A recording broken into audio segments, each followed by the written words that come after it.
কুল্লামা উলকিয়া ফিহা ফাওজুন সাআলাহুম খাযানাতুহা আলাম ইয়াতিকুম নাযীর। সুবহানাল্লাহ পড়েন। আলাম ইয়াতিকুম নাযীর, কোন সতর্ককারী আসে নাই? বিশ্বনবী নাযীর হয়ে, সতর্ককারী হয়ে পৃথিবীতে আসলেন। তিনি জাহান্নামের ব্যাপারে উম্মাহকে সতর্ক করেছেন।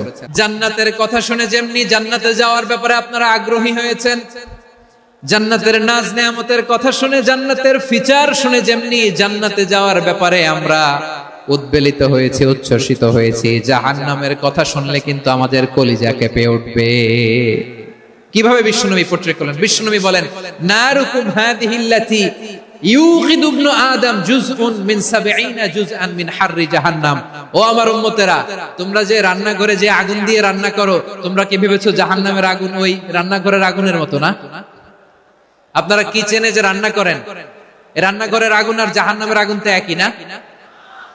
সিলেটের ভাইরা বুঝে থাকলে উত্তর দেন। কিচেনের রান্নাঘরের আগুন আর জাহান্নামের আগুন এক না? একরকম? বিশ্বনবী বলেন, জুজউন মিন 70 জুজআন মিন হাররি জাহান্নাম। জাহান্নামের আগুন দুনিয়ার আগুনের চেয়ে কমপক্ষে 70 গুণ বেশি তেজওয়ালা।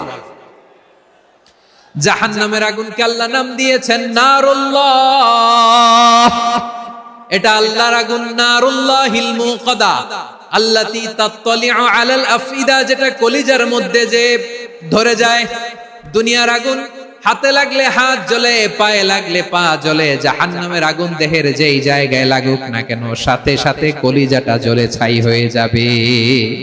নারুল্লাহিল মুকাদা আল্লাতী তাত্তালিউ আলাল আফইদা।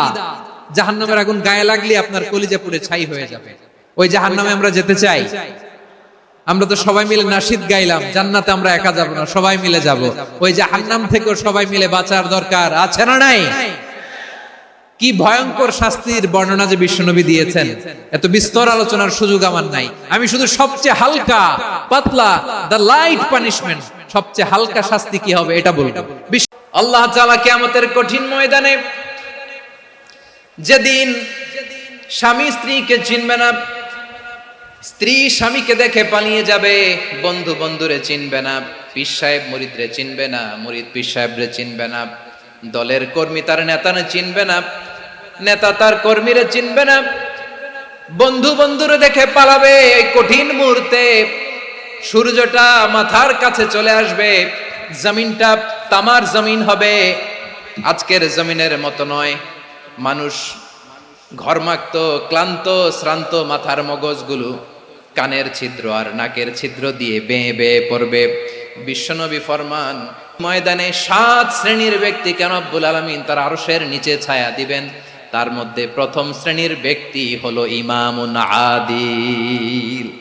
ইমামুন আদিল, ন্যায়পরায়ণ শাসক, যে ইনসাফের সাথে বিচার করে, যে জাস্টিস সমাজে সার্ভ করে, যে সুশাসন নিশ্চিত করে, ওই ইমামুন আদিল। আদিল শব্দটা বুঝছেন না? ইন্নাল্লাহা ইয়া'মুরু বিল আদল। পাইছেন? আদিল।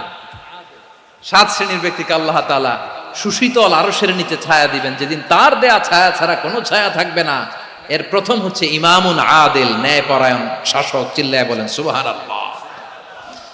আবার বিশ্বনবী বললেন, ইন্নাল মুকসিতিনা ইনদাল্লাহি আলা মানাবিরা মিন নূর আন ইয়ামিনির রহমান। কিয়ামতের দিন যারা ন্যায় পরায়ণ হিসেবে আল্লাহর সামনে দাঁড়াবে, কিয়ামতের দিন রব্বুল আলামিন তার আরশের ডান দিকে ওই ন্যায় পরায়ণ লোকদের জন্য আরশের ডান দিকে একটা নূরের মিম্বারে তাদেরকে বসার সুযোগ করে দিবে।